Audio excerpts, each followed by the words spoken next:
it became a love affair with brooms. I kept buying them. And I said, well, I can keep buying them or I can start making them.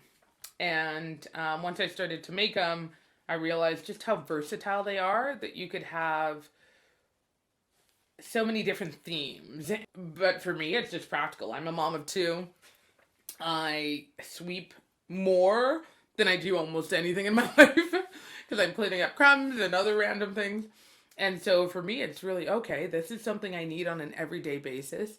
And so the view, I think, really changes in the sense of this is something practical that really, you know, is something that people need in their lives, and something that if it can be pretty and functional, I think people get a kick out of that. I'm the only one that sees broom making like a fashion house. So I really am probably as much of a diva as any diva you'll find that's a fashion designer. I equate myself to the Versace's, the Gucci's, the whatever, because I really come out with collections. Everything that you see in from a product perspective is a collection. It's coming from a place in time, experiences I've had, and I pull that into a collection for the season. And so I do 2 collections a year. And yeah, like, our past collections really are coming from places where either I wanted to make a point or a statement, and also wanted to test out new techniques and styles. And so for me, I view this as a very purpose-led mission. So we know that back 100 years ago, the way we made everything was totally different. The way we made a camera, the way we made a watch, the way we made a table. It was all intended to last a lifetime. It was intended that once you worked your butt off, saved up that $100, which really was a lot of money, you purchased that watch, it was going to be handed down for 3-4 generations. And we've lost that. Now we make things to last 4 or 5 years, and after that time is done, you toss it away and you go buy another one. And so for us, our mission is very purpose-led. Our tagline is earth conscious, artistically driven. And it's about producing products that can last a really long time so that people don't have to throw them away and replace them. But I am really committed for the masses. We keep our prices below much of our competitors, in the sense of you're getting a full sweeper, and you're getting a full sweeper for under $100, and most of them you'd be paying well over that. And it's because I'm trying to appeal to any and everybody that deserves, I think the average person deserves, a beautiful, long-lasting broom that functions well.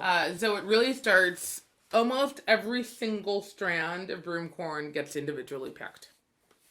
So it starts with measuring out the broom corn.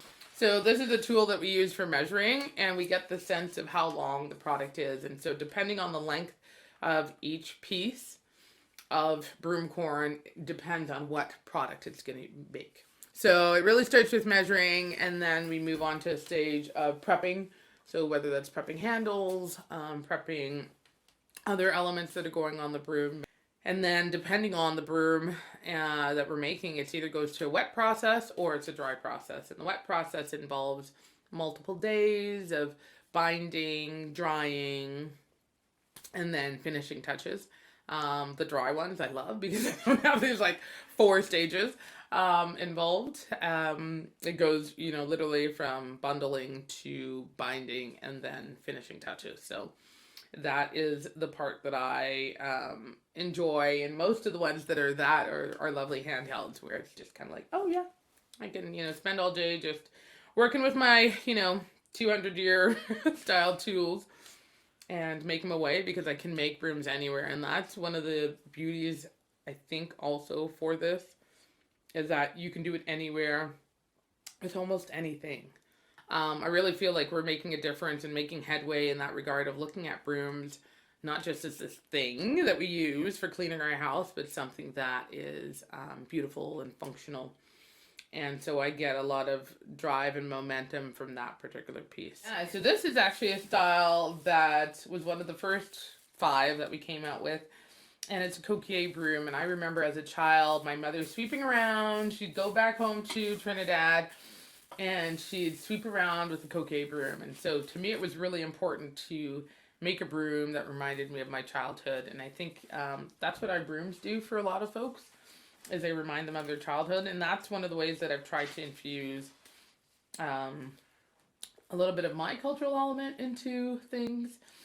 So we pull techniques and approaches to making brooms that nobody else is doing in North America, not even in Europe in many cases, because they're looking at it from a very narrow lens of what are the styles and the types of brooms you're making that have been made here for, the last 100 or 200 years. And, I do research almost on a monthly basis, broom styles, whether it's from India, Africa, Southeast Asia, and fibers that I could be using, so that as I move into new collections, I'm incorporating that into it. So it's interesting. It appeals to anybody. I had one of these brooms in my hand at the Forks, and this woman from the Middle East came up to me and was like, "Oh, where did you get that?" And I said, "Oh, I make that." She was like, "Oh." And she goes, "That's just like the brooms back home." And I said, "Yeah." I said, "Yeah, we have canvassed basically the world." I try and incorporate that history into our educational elements, into what we're doing to make history in terms of how brooms are viewed, and, really pass on, whether it's, we're working on one broom right now that's a Japanese brush style that probably nobody makes except for like 5 other, 90-year-olds in Japan. And I'm doing it because I said, wow, this is really cool, and it takes time, but it's worth the time. It's one of those products that will be around for another 100 years, after I'm gone, and so it'll become part of the fabric and history of broom making. What's inspired me the most? I think what inspires me the most is building something that I think my kids would be proud of, and that my kids would get involved in. I was super excited 2 weeks, for the last 6 months, my 6-year-old has been begging me to teach him how to make a broom. And we finally sat down like a month and a half ago, and I taught him how to make one of our basic pot scrubbers. And he did it. And it was super like, oh my gosh, this is cool, you did your first one, yes! But then I was also excited at the fact that these kids are enthusiastic about what I do. They always want to run down into the studio. To me, the inspiration is just that they're so excited about what I do, and that they feel they can be a part of what I do, and that they get to flex a little bit of their creative muscle in what I do, which I think is, there's not many things you could do or businesses you can be in where necessarily your kids can really get that involved at this stage. One's 2 and the other one's 6. And the 2-year-old literally is my tester. He will grab every single one and try and break it. And so he is great for quality control.